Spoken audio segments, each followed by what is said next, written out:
Hello chums! The livery editor is easily one of the best features in Gran Turismo 7, and since I spend a fair bit of my time creating/plagiarizing liveries, I wanted to highlight a few of my favourites that I've made over the last few years. Yes, I am acutely aware that this video will not help anyone in any way, but please indulge me. Pretty much all of the liveries on this list can be found by searching for Super Turismo in the search bar. Right, in no particular order, let's begin. I have no creativity, and I like other people's designs, but I get some degree of satisfaction out of having a livery that I made on my car. Sometimes my plagiarism is quite offensive, and my first design in this list is probably the most offensive. This is a chap or chapette with the username Azabear. He, she, or it makes, in my opinion, some of the best liveries available, including modernised takes on classic liveries. Update 1.59 brought with it the C5 Corvette, and naturally the first thing I did was recreate the C5R from the old games. And then I happened upon Azabear's much more interesting rendition, and then I pretty much plagiarised the living daylights out of it because it looked so cool. The only real difference with mine is the semi-transparent Chevrolet lettering on the side to reference the Corvette C6 racing mod from Gran Turismo 5, and the front fog lights, which are obviously stickers.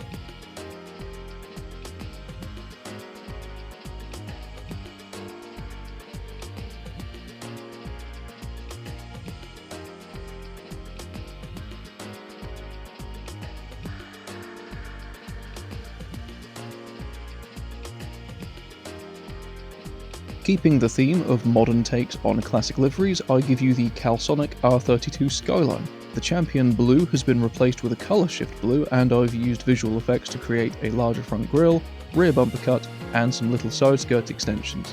I've then put some abstract jazzy shite in the background with low opacity once again.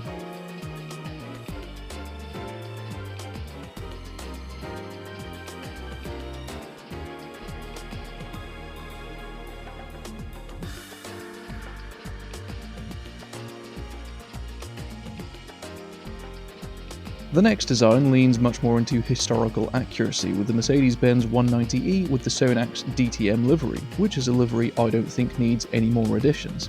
It's easily one of the most difficult liveries to recreate because of all the silver lattices, which are actually metallic, and we don't have metallic decals.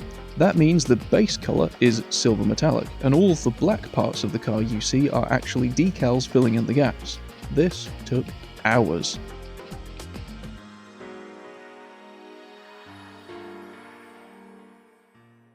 Next up, we give nostalgia a jolly good noshing off. Gran Turismo 1 and 2 are very nostalgic games for me, representing a time in my life before school bullying stripped me of any optimism I once had. PS1 era racing modifications took your bog standard EG Civic, stripped out the weight, gave it downforce, and more importantly, an insanely cool retro livery. One of my favourites is the 1992 Mitsubishi GTO, partly because it's what my dad used to beat the game the first time around back in 1998. It's also partly because the blue paint looks more like purple, and it had unique steel wheels, while the livery more or less amounts to painting the car in one solid colour and covering it in a shopping list. I adore it.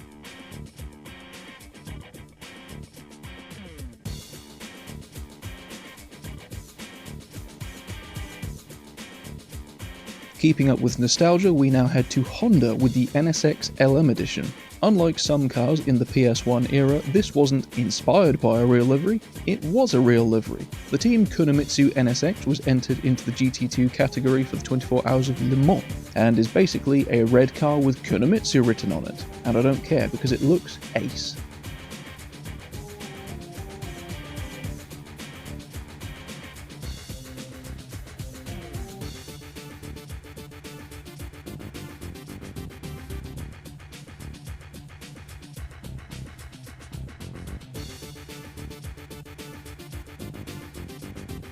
Next up, I have something slightly more creative. The Nissan Silati had a racing modification in Gran Turismo 2, and it was frankly a bit naff.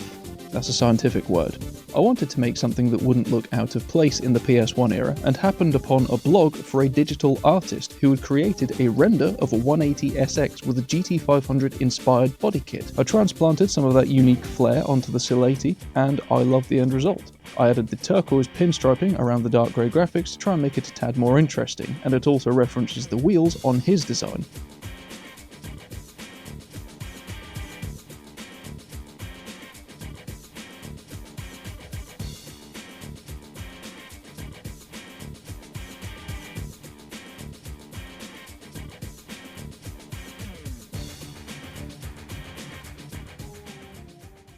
Back to modern takes on classic liveries, we have the new Toyota Supra, but with the livery from the Minolta 88 CV.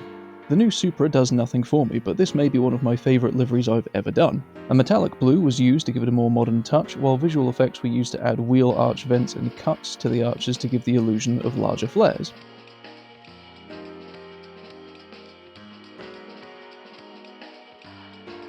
There is a mod for Gran Turismo 2 called Project A-Spec, and it's incredible. It's adding all sorts of new cars to the game, all in keeping with the overall vibe. One of them is the Camaro LM edition, a nod to the other fictional LM cars of the PS1 era. The white and gold livery is so undeniably awesome that I had to create something similar for the 2016 Camaro in Gran Turismo 7.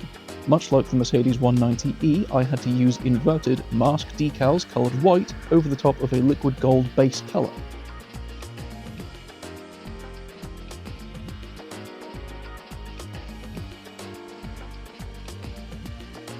I'm generally fairly useless when it comes to making liveries for Porsche 911s. However, I found an Instagram page called 811 Designs, who had created this design for a Porsche 964. It was too cool not to recreate, though it wasn't without difficulty.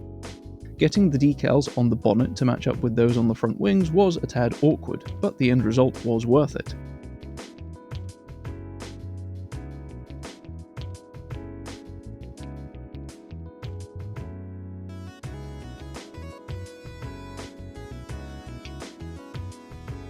Last for today is my Renault 5 Turbo.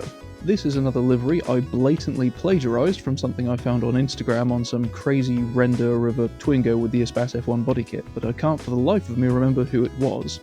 Sometimes these resto mod style liveries don't quite land, but for me this somehow just feels right with the signature Renault Sport metallic yellow contrasted by the matte black striping.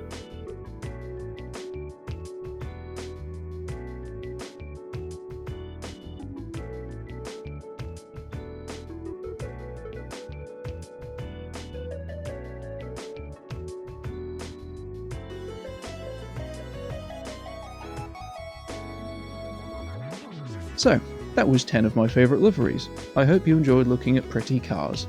Thank you very much for indulging me and watching. Please like and subscribe and drop kick my bell so that you get notified of my future uploads. Take care of yourself, and ta-ra.